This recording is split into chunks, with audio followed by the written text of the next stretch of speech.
Welcome to the Cotton Club Radio. I'm your host, Cotton Club. Tonight's conversation is going to be really interesting, family, because there's a lot going on in the country right now. And tonight's conversation is going to be called The Results of Delineation. You heard what I said. I said the results of delineation, family. Why do I say that? The results of delineation. We're seeing a lot of things happening in the country right now. A lot of things involving immigration, deportation, and termination. When we look at what's happening with the Haitians right now, with their temporary status being revoked and terminated, and them having to go back to where they came from, family. Is this the result of delineation, family? We got to start putting these things together, because it seems like ever since Black Americans, foundational Black Americans, stopped fighting for a lot of immigrants, things done went downhill for a lot of these people. Can we keep it funky, family? I'm just going to keep it real. Things are not looking good for a lot of these immigrants, man. I mean, a lot of these immigrants, man, they down bad. And I look at the Haitians, family. Many of these people came into the country. They had suffered atrocities in Haiti, floods, etc. They had status. Many of them took advantage of that status. Many of them overstayed that status. But nonetheless, they're still here. Many of them have had children. Many of them have worked, etc. We know the whole shebang, family. But what are we left with here? We're left with people who initially were giving status, refugee status, but took advantage of it with no intention on taking their ass back home. And this is the problem that I have, family. I'm not against taking in refugees. I'm not against people having hardships and needing some help. I understand that people need help. But the problem that I have with a lot of immigrants who come here with that temporary status situation, they don't look at it as a temporary status. They look at it as a permanent status. And that's the issue here. So when we're looking at the Haitians having their status terminated, I ask the question, is that the result of delineation? Because I'm going to keep it funky with you, family. They don't have us on the streets pushing hard for them. They don't have FBAs on the front line saying, hold up. Y'all can't just send them back. These people been here too long. Let them stay. They don't have us on the front line anymore, family. I'm going to keep it 125% funky with you. If FBAs was on the line right now for Haitians saying they don't send them back, they can stay here, I'm going to tell you right now, family, they wouldn't be terminated permanently. Their status wouldn't be terminated permanently if FBAs was on the front line for them. And that's why I say, I believe that a lot of what's happening to the Haitians right now with their status, and Trump getting in, let's keep it funky. Trump is putting his foot in because all you hear, this is an ongoing thing. The Haitians, man, they getting sent home here and there, man. Wasn't it not too long that they was making makeshift camps in Florida somewhere, and they had to go, they were getting transferred back to Haiti back then? You understand? What the worst thing the immigrant could have ever did, man, was piss FBAs off, man. Because they don't have us there taking the battles for them, fighting their battles for them, saying, leave them alone. Let them be. They don't have us there anymore. So now they have to go back to their own homelands and do what they should have been doing in the first goddamn place, building it up. Can we talk about that for a second, family? Because ever so often, Black Americans are left with the onslaught of immigrants talking down on us, talking about what we woulda, coulda, shoulda done, talking about our crime rates, talking about our fatherless homes, etc. They love to say, well, slavery happened, but that was a long time ago. What is your excuse now? Why are immigrants coming to this country and outperforming you? Why are we coming to the country and outdoing you? That's what the immigrants keep saying. All right? Not to mention, according to us, they're coming here and getting the opportunities that our ancestors bled for. They're coming here reaping the opportunities of the civil rights movement, a civil rights movement that we fought for, we got deleted for. So these people are literally family, coming here on the backs of our ancestors and have some goddamn nerve to talk about what the opportunities we aren't taking advantage of. So Haitians, I say this to you, my friends. I hope that when you go back home, you do what you have to do and build your goddamn country up and stop making excuses. You got a lot of problems to worry about, and ain't none of that shit involving FBA. Got to worry about barbecue. You got to worry about your corrupt government. You got to worry about destitute, poverty. Need I say more? Crime rates, all of the above. I don't want to hear another FBA's name come out of a Haitian's mouth, because y'all got to go home and figure that situation out. Because ever so often, every time I turn around, it's another Haitian on social media talking about how they love Haiti. Well, here's your opportunity to take your ass back to Haiti and do what you're supposed to do. Peace. See ya, and I wouldn't want to be ya. Is this the result of delineation, family? Because I'm seeing a lot of immigrants, man, they down bad. Ever since we stopped fighting for them, stopped vouching for them, and saying that's our people. Ever since we stopped doing that, family, they down bad, man. Look at all across the board. You understand? Let's look at Black-owned businesses. How we came in and fixed that whole situation. Due to delineation, let's talk about before delineation. Because Black folks, Black Americans, we've been fighting for Black-owned stuff. That's what people don't understand. A lot of people try to play the Black-owned stuff, but we created that. We created that lane, Black-owned stuff. And then what happened is it got hijacked with foreigners. They came in, they saw the title, oh, Black-owned stuff. They went and got those little, immigrant loans that they like to get. And they went and started opening up business under the name Black-owned. Right? And what did that do? That started taking money out of our pockets and opportunities from us. And this is the problem that I have with a lot of foreigners, family. They tend to, whatever we do, they tend to leech to it and suck it dry before, in many cases, before we even reap the benefits of it. So I don't even think FBA's Black Americans even really gained the real essence of the Black-owned era. You understand what I'm saying, family? Because so many immigrants came in and started opening up shop under the Black-owned title and taking from us. And we have not really been able to get that benefit of the Black-owned era. So now we're taking that back. We're being more specific. We're saying, you know what? To hell with the Black-owned. We're saying Black American-owned. FBA-owned. We just taking it a step further. And I think that that's necessary, because it's almost like if we don't take it a step further with these immigrants, they're going to capitalize on the fact that we were not being specific enough. You understand what I'm saying, family? Let's look at Juneteenth and what's going on with the Africans. I'm going to use that for an example. How, in many cases, if we're not specific enough, they'll come right on in and try to steal our momentum and utilize what we've done, the work that we've put in, and then try to ride off of that coattail and then take our momentum and try to use it for their own gains. Look at what's happening with the Ghana and the Juneteenth. How all of a sudden, out of nowhere, Trump then cut these people off, cut that aid off. Africa. Have you peeped? All of a sudden, they've been on some reparations jive.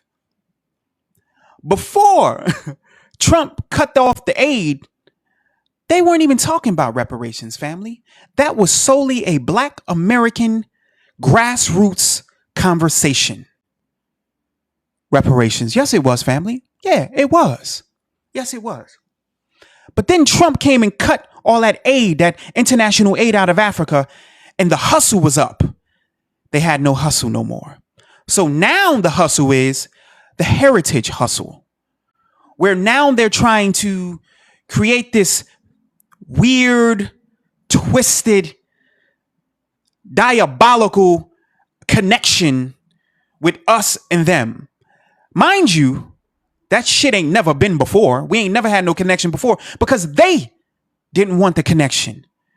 Back when many of us had a Pan-African mentality, though many of us weren't calling ourselves Pan-African, but we had a Pan-African mentality. We thought that the diaspora could unite. We thought so. We were naive. And many of these people capitalized off of that thought, that dream. You understand what I'm saying, family? Back then, see, this is what I'm saying about the African and this Juneteenth situation. Now, because they don't have any financial aid, or they don't have any international aid, they want to claim reparations, but not just any reparations. They want our reparations, family. They want our reparations. You can see how they're trying to hijack our reparations. They're taking our Juneteenth holiday, a holiday that was specifically created for foundational Black Americans. They not just, and this is how diabolical they are, how we can see, because we ain't goddamn blind, we can see that they trying to take our shit. Check this out. They they did a whole reenactment of the so-called slave trade. And now they're trying to boost their tourism and trying to get Negroes to start tapping into that twisted mentality of calling themselves African, family. Trying to solidify that Juneteenth is not just solely for Black Americans, even though it's our Liberation Day. But Ghana is saying that Juneteenth is for everybody. And this is the problem that I have with these people, family. This leeching, this identity swap, twisted diabolical idea that everyone else's independence, everyone else's Liberation Day can be their own. Ghana has their own Liberation Day. That shit ain't for everybody else. We don't celebrate that. That's theirs. We're not, they don't treat it like everyone can celebrate it. That's some stuff that they do on their own terms. But why is it, family? Why is it when the Black American, the foundational Black American, is celebrating his and hers Liberation Day, family, that shit gotta be for everybody? Tell me why, family. Why? And now we're saying, Ghana, to hell with you, to hell with your year of return, and to hell with your botched Juneteenth celebration. You can't celebrate it. You can take that Juneteenth celebration, that fake ass reenactment, that mockery, and you can shove it somewhere else, family, because we ain't rocking with it. And I tell you, family, is that the result of delineation? Because the Black American, we ain't playing no more, family. Something ain't sitting well in our spirits with a lot of these foreigners. Stuff that we was ignoring before, we ain't ignoring no more. Stuff that we didn't see before, we see now. We saw these people acting funny and we around them and they acting all standoffish. We go to their businesses and they giving us disgusting customer services. We didn't understand that shit before. We just labeled them off as some ignorant ass self-hated Negroes. You know, these people are just self-hated. We didn't understand how deep the hatred was. Think about that, family.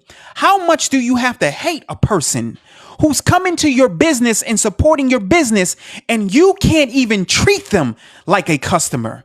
You have to show disdain for them, even when they come in and buying your oxtails. You got to give them an attitude, and they spending their goddamn money with you. That's how much disdain we had to deal with, family. And I ask you again, family, is us coming and saying, you know what?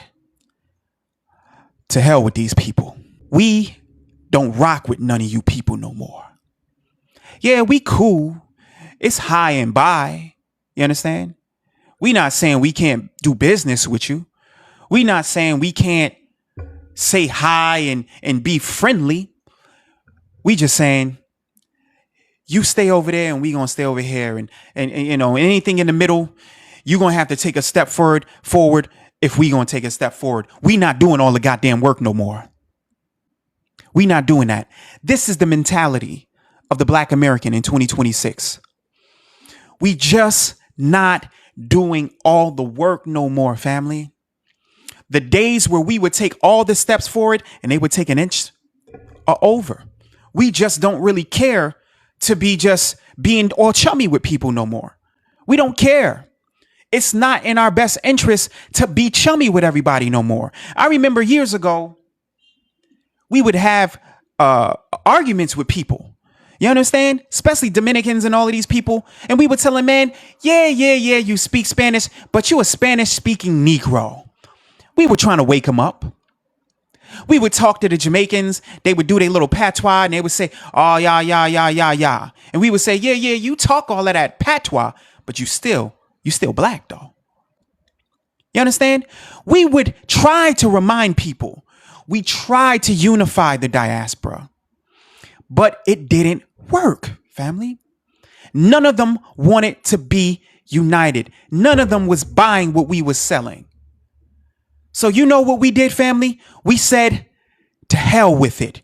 It don't work. So you know what we gonna do? We gonna stop trying and we gonna do our thing. All of a sudden, everybody pissed off. Everybody, oh, those Black Americans, they're so hateful. Those Black Americans, oh my God, what are they doing? They're denying their Africanness. They're denying their roots. They're doing this, they're doing that. And all we're doing is claiming our identity and saying you can't touch it and your ass can't be a part of it because you ain't us and we ain't you. Didn't you tell us that? Ain't that your words? That's what you said. Ain't that what you said? Didn't you say that Yankee boy?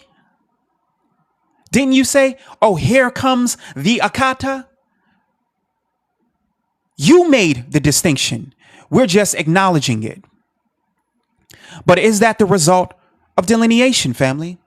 This new mindset, this new concept of us doing for us, not just Black owned business, but Black American owned business. We being more specific because we got to.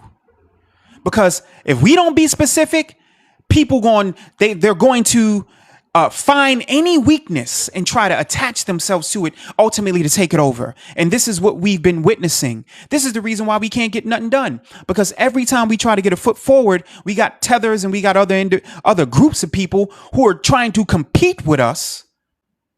Yes, I said it. Trying to compete with us. And all we trying to do is get what we supposed to get. We ain't really trying to compete with nobody. I want to look at something else, family. When I talk about, is this the result of delineation?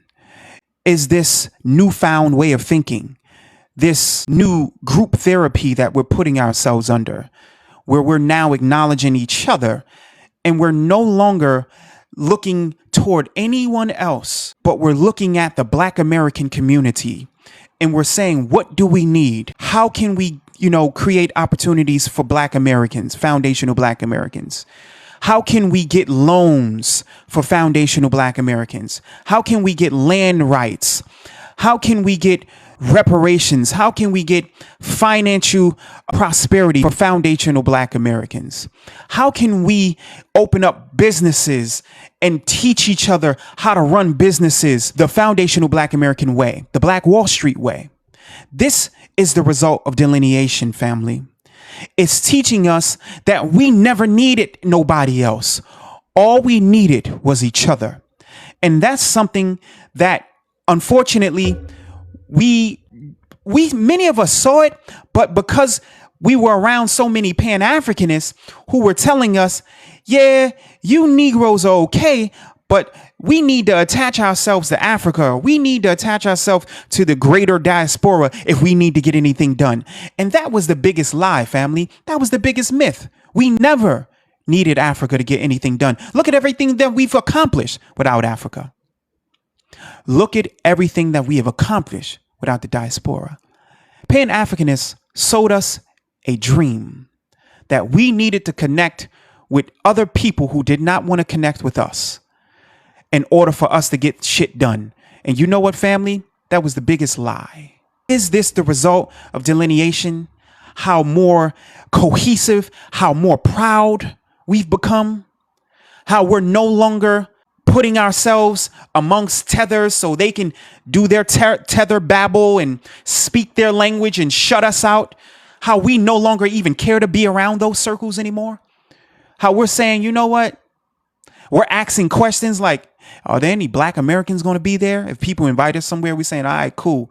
But are there any Black Americans going to be there? Are there any foundational Black Americans going to be there? We're asking questions. We're changing the way that we think, family. And people hate this shit. But I love it. I love the way we see things is totally different. I want to talk about something else, family. We even look at crime different, don't we? Is it just me? Or with every time you watching, like say you on social media or you watching the news or whatever, and you see people committing crimes, ain't you looking at their last names now? You know what I'm saying? Like, yo, and I'm going to keep it funky with you. I'm in New York, family. And I don't, every time I see a crime committed, family, it is an immigrant. I'm at the point where now I got like tether radar. Like I can see who's who. You know what I'm saying? I can look at hairlines. I can look at facial features. I can look at the way dudes' bodies is shaped. I just know a immigrant person. And obviously their names, you know. There's a huge crime wave right now going on in New York. And every other day you see on the news, they call it the gang crime wave. And they're creating all of these gang task force and going up and they'll go up into like certain projects or whatever and get like 50 dudes, 50 young guys, 50 young guys, because these dudes are going around and doing tremendous violence, man, gang violence and deletings and etc. But every time they do their lineups, family, and they confiscate, they weaponry and all of that, and they start locking up these young men, and they put them in these little assembly lines as they put the cameras in their face. All of them are immigrants.